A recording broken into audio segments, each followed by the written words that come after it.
Passamos agora, então, a exemplificar uma operação que visa a proteção, buscando proteção, certo? Lembrando que hedge ou proteção é uma das 5 estratégias que pode ser utilizadas, para as quais podem ser utilizados os contratos derivativos, né? E no caso do dólar futuro também. Temos que salientar o seguinte, para uma operação de hedge a ser feita, já que você está visando, você busca proteção, é importante que exista um risco anterior. Se existe um risco anterior, é importante que o cliente tenha a visão de que a sua posição é uma posição comprada ou uma posição vendida. Se ele tem um ativo contabilizado em moeda estrangeira, no caso um exportador, por exemplo, ele tem uma posição comprada, ele ganha com a subida do dólar. Porém, se o dólar cair, ele perde.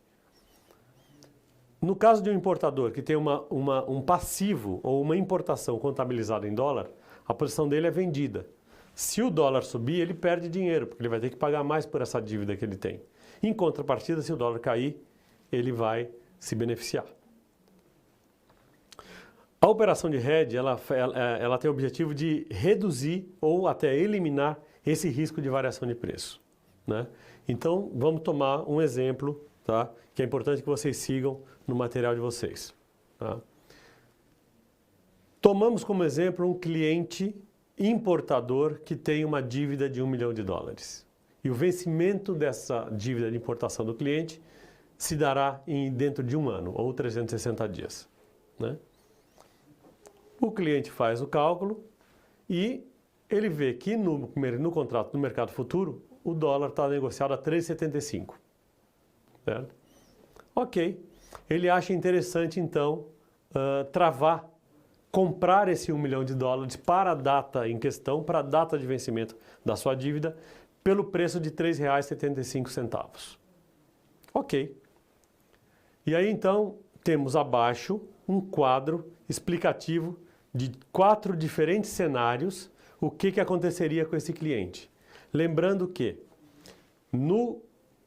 na negociação de dólar futuro em bolsa, a liquidação é feita por diferença de valor, certo? E não existe a entrega de dólar.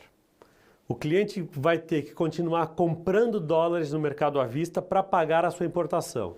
E, no contrato derivativo, ele vai pagar ou receber o ajuste ou a diferença entre o preço que ele negociou de 3,75 e o preço que o dólar efetivamente tiver naquela data.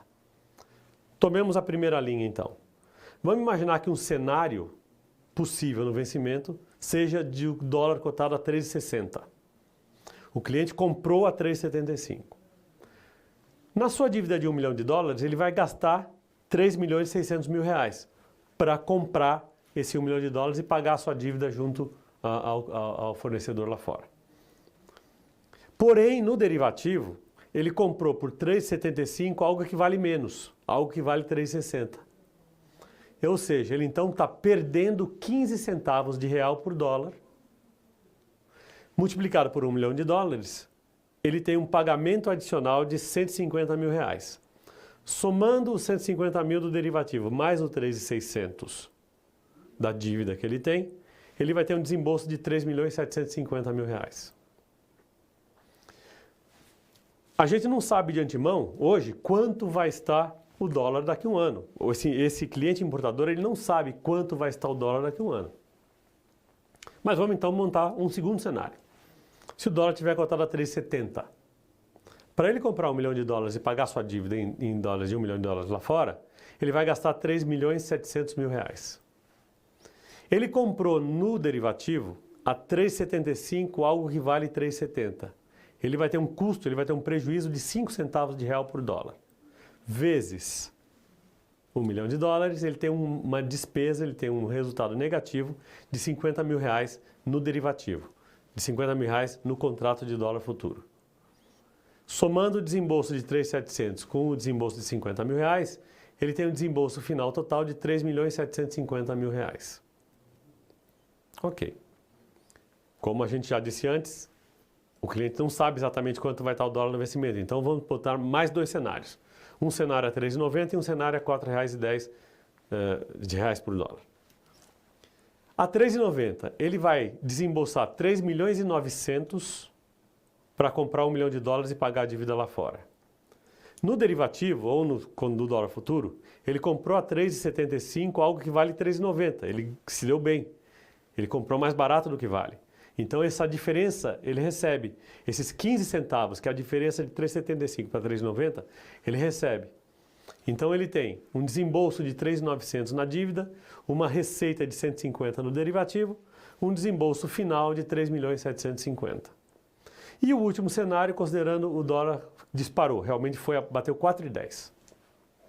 Ele vai gastar 4 milhões e 100 mil reais para pagar a dívida de $1 milhão, porém, ele comprou a 3,75 no contrato de dólar futuro, algo que vale 4,10. Ele comprou barato, ou seja, ele tem um ganho.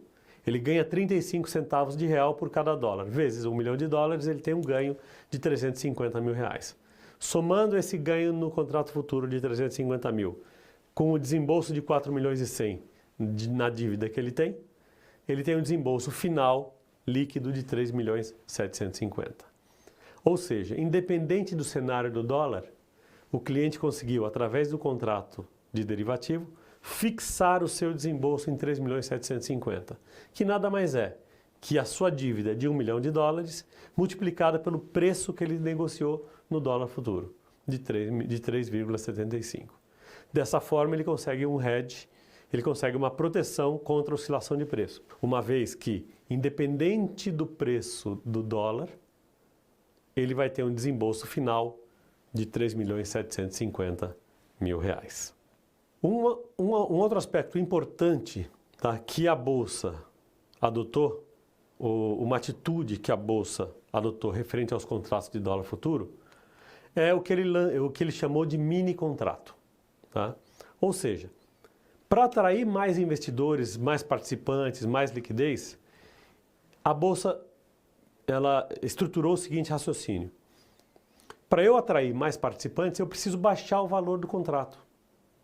Só que os grandes agentes, os grandes participantes, continuavam negociando os contratos de $50 mil. Então, a Bolsa ela criou, tá, um contrato de dólar futuro de valor menor, que ela classificou de mínimo contrato. E você tem as características desse contrato nesse material de vocês. Está classificado como mini contrato. Né? Quais são as características do mini contrato? A forma de cálculo do preço do PTE, ela não muda, ela vale tanto para o contrato padrão de $50 mil, quanto para o mini contrato. Né? A forma de cálculo não muda. Então vamos às características desse mini contrato.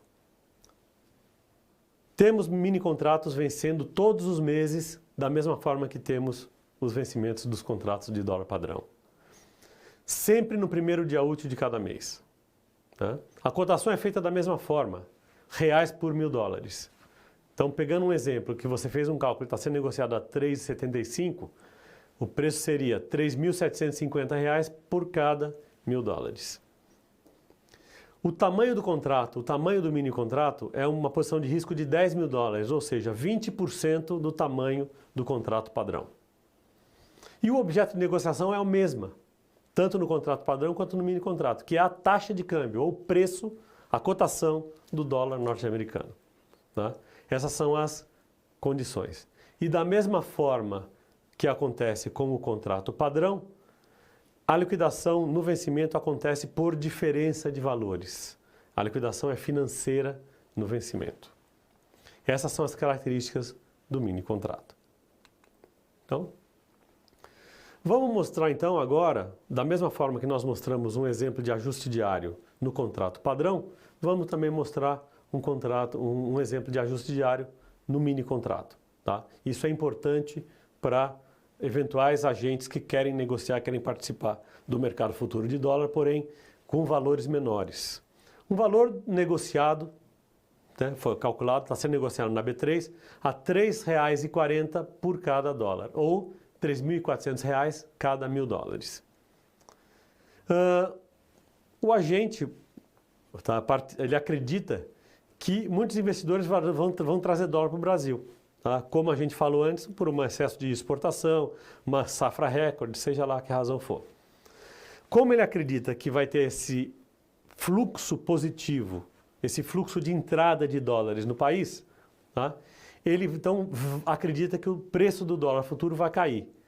Se ele acredita que o preço do dólar vai cair, ele vende os contratos futuros a 3,40. E ele quer negociar 100 mil reais. 100 mil dólares. Ele pode negociar 10 mini contratos. Ou ele pode negociar 2 contratos padrão, certo? Conceitualmente é a mesma coisa. Porém, existe uma limitação da quantidade mínima de contratos padrões negociados. Então, ele vem para o mini contrato e negocia 10 mini contratos. Tá? No dia seguinte, é feita a marcação ao mercado. Tá? E o dólar, de acordo com a sua previsão, confirma, ele cai para 3,39 a cotação. Nesse caso, ele tem direito a receber, porque ele vendeu a 3,40 algo que fechou e que vai ser feita a marcação ao mercado a 3,39. Ou seja, ele ganha 1 centavo de real por dólar. Vezes 10, vezes 10 mil, ele tem um recebimento de R$1.000, no caso, certo? 1 centavo vezes 10 vezes 10 mil vai te dar exatamente um valor de R$1.000.